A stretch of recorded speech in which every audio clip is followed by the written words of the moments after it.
भक्तजनों, माताओं, बहनों, सादर जय श्री कृष्ण। हमारे YouTube चैनल में आप सभी का बहुत बहुत स्वागत है। मैं हूं आपके साथ आचार्य धर्मेंद्र शास्त्री। आज हम आपको कार्तिक माह के 10वें दिन की 10वें अध्याय की कथा सुनाने जा रहे हैं।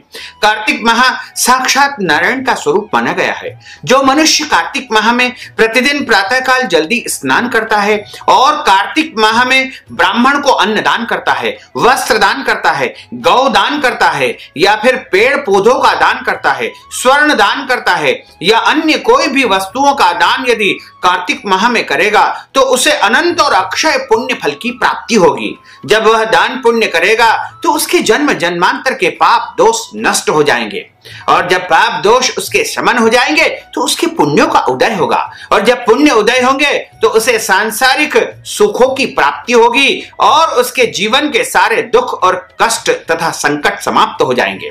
तो इस प्रकार आप कार्तिक माह का संपूर्ण पुण्य फल अवश्य प्राप्त करें।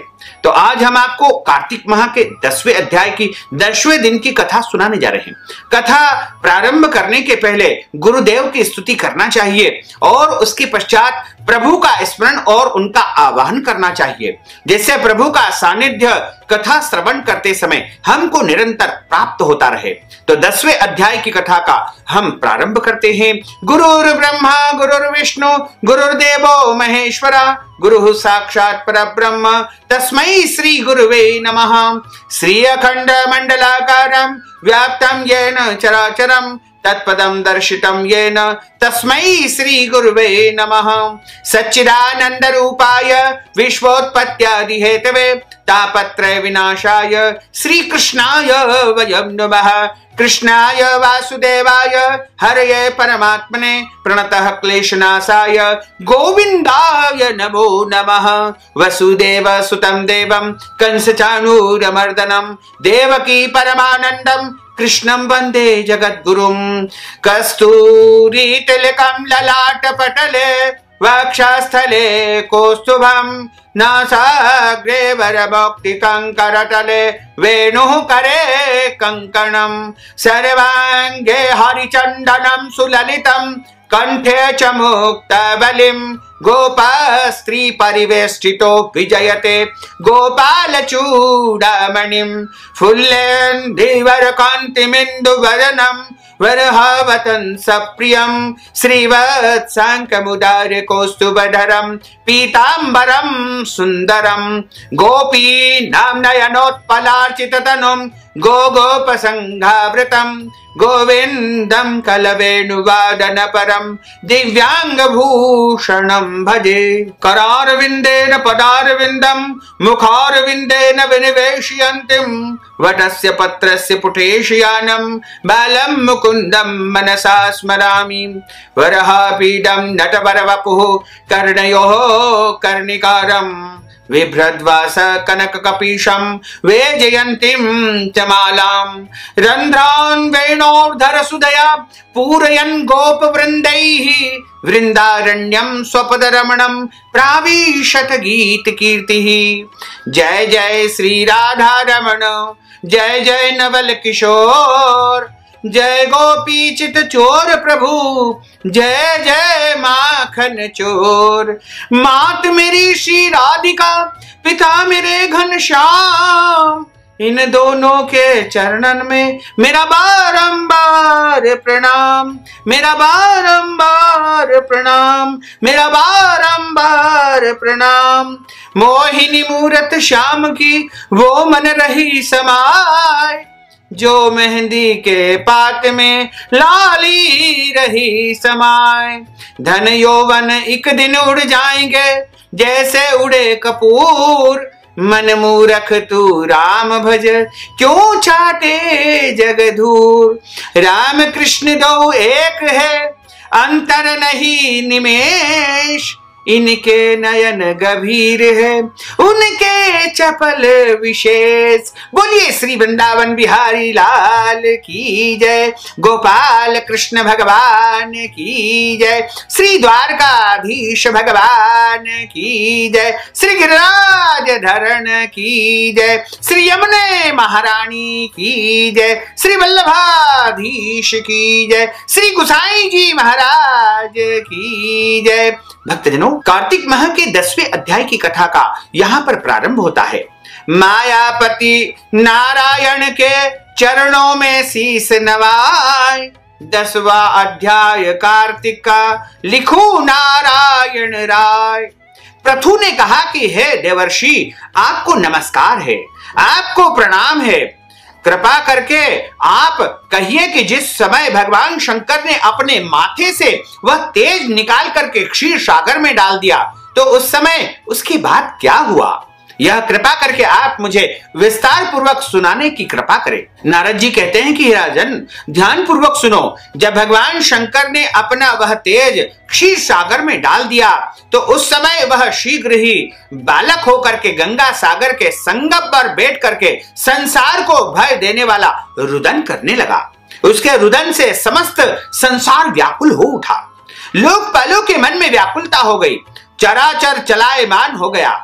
शंकर सुवन के रुदन से ब्रह्मांड व्याकुल हो गया।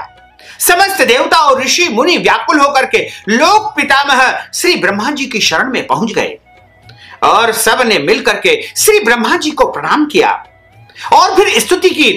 कहा कि हे पितामह, हे ब्रह्मा जी, यह बड़ा भयंकर समय उपस्थित हो चुका है और हे महायोगिन, आप इसको नष्ट कर दीजिए। तब देवताओं की ऐसी बात को सुनकर के ब्रह्मा जी सत्य लोक से उतर करके उस रुदन करते हुए बालक को देखने के लिए समुद्र तट पर आ गए।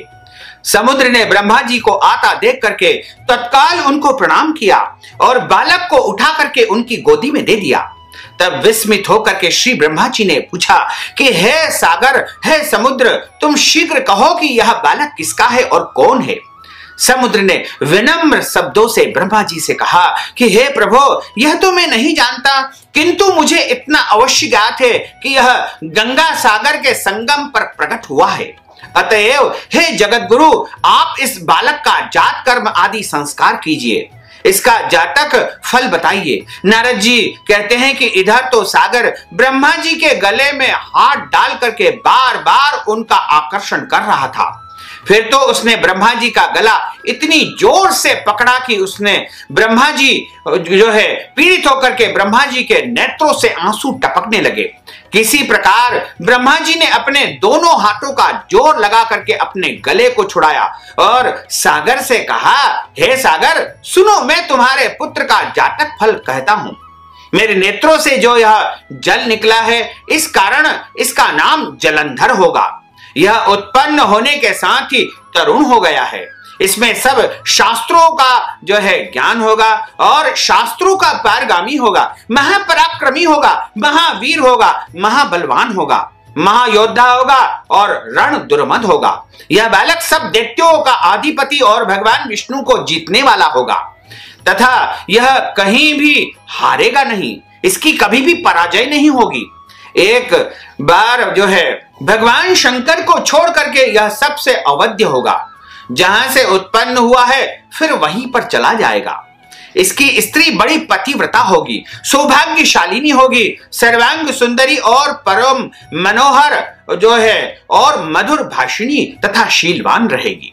नारद जी कहते हैं कि हे राजन, सागर से ऐसा कहकर ब्रह्मा जी ने शुक्राचार्य को बुला करके उनके हाथों से बालक का राज्याभिषेक करवाया और स्वयं अंतर्ध्यान हो गए।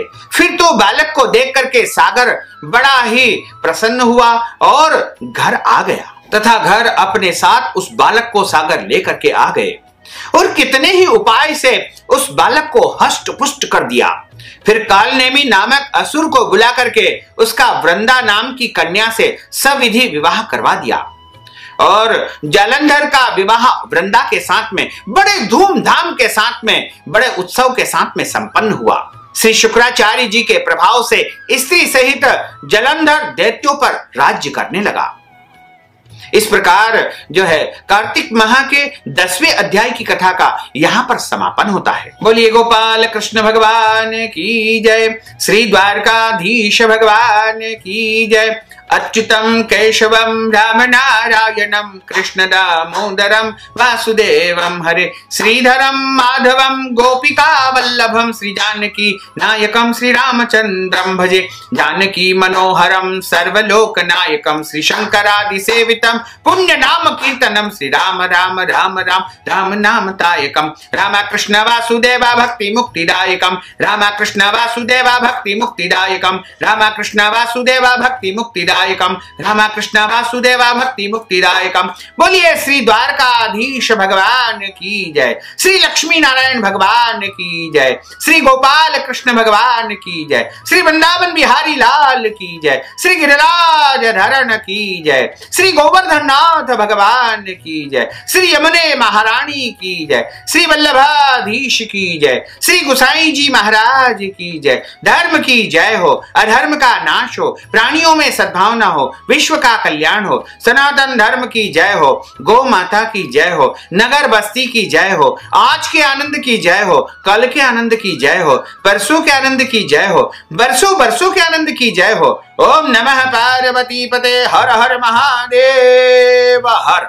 भक्तजनों, माताओं बहनों, आपने जो ज्ञानवर्धक कथा का श्रवण किया है, कथा सुनने के बाद यदि आप दान स्वरूप धन राशि प्रदान करना चाहते हैं, वस्त्र दान, अन्नदान, गौदान या फिर कार्तिक महीने के निमित्त कोई भी दान यदि आप अपनी श्रद्धा, हैसियत तथा भक्ति के अनुसार करना चाहते हैं और कार्तिक का संपूर्ण पुण्य फल प्राप्त करना चाहते हैं, तो आप हमारे पेटीएम के माध्यम से, गूगल पे के माध्यम से, फोन पे के माध्यम से या अकाउंट नंबर के माध्यम से सीधे सीधे धन राशि प्रदान करके अपना नाम तथा गोत्र बता करके कार्तिक माह का संपूर्ण पुण्य फल आप प्राप्त कर सकते हैं। साथ ही आपसे अनुरोध है कि इस ज्ञानवर्धक वीडियो को अधिक से अधिक लोगों को शेयर करिएगा, लाइक करिएगा, कमेंट करिएगा और यदि अभी तक आपने सब्सक्राइब नहीं किया तो अभी और इसी समय सब्सक्राइब अवश्य कर लीजिए। आपको और आपके पूरे परिवार को सादर जय श्री कृष्ण, सादर धन्यवाद।